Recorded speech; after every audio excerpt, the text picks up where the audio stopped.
Okay, now let's talk about lenses. So I spoke a lot about how a lot of goggles come with 2 lenses, and now we're going to chat about why you would need a feature like that on your goggles. So in front of us here we have a range of lenses.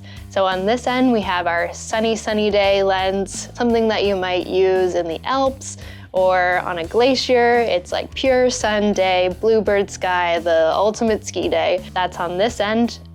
And then on this end, we have our almost clear lens, something that you might use night skiing. So that's the whole flow of lenses. So with lenses, there's a number associated with how dark or how light the lens is. This is called VLT, or visible light transmission. So if the VLT is really high, then you have a lens that is letting a lot of light through. So if you're night skiing, you want a lot of light to come through. So if the number is up in the hundreds, 99, up there, that's a high VLT lens, and that's like almost clear.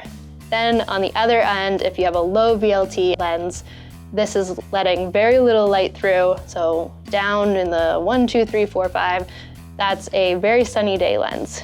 And then you have the whole range in between. So another way that lenses are identified is with an S number. So on the lightest end of the spectrum, we have the S0, then the S1, S2, and on the darkest end is the S3. So now I'll explain how each lens could be useful to you. So the first one is on our darkest side is a lens that would be great for skiing in the Alps on a glacier, like I said. It's a very sunny day. It's gonna be a great ski day for you. There's a lot of reflection coming off of the snow. You want a very dark lens so that you don't get any eye fatigue.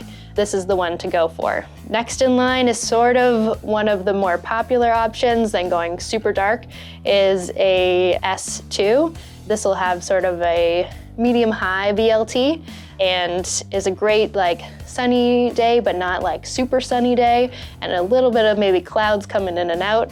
That's sort of the most popular lens for that type of conditions. Then on sort of the lower end, it's not quite a clear lens. It has a lot of color still in it and a lot of mirroring.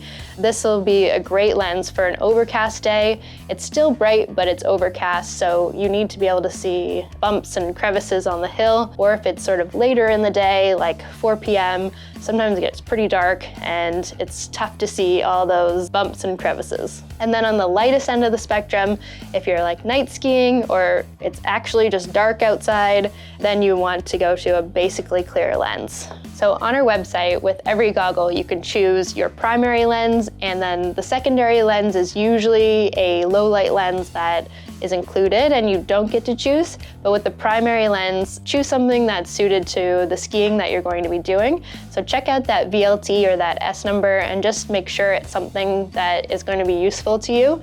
So if you're mostly skiing in like a mix of sun and cloud, then go closer to this end. But if you're heading to the Alps, lucky you, like go for something a little bit darker. So one other lens I wanted to talk about is a lens that's included and common in our kids goggles or in our sort of price point adult goggles.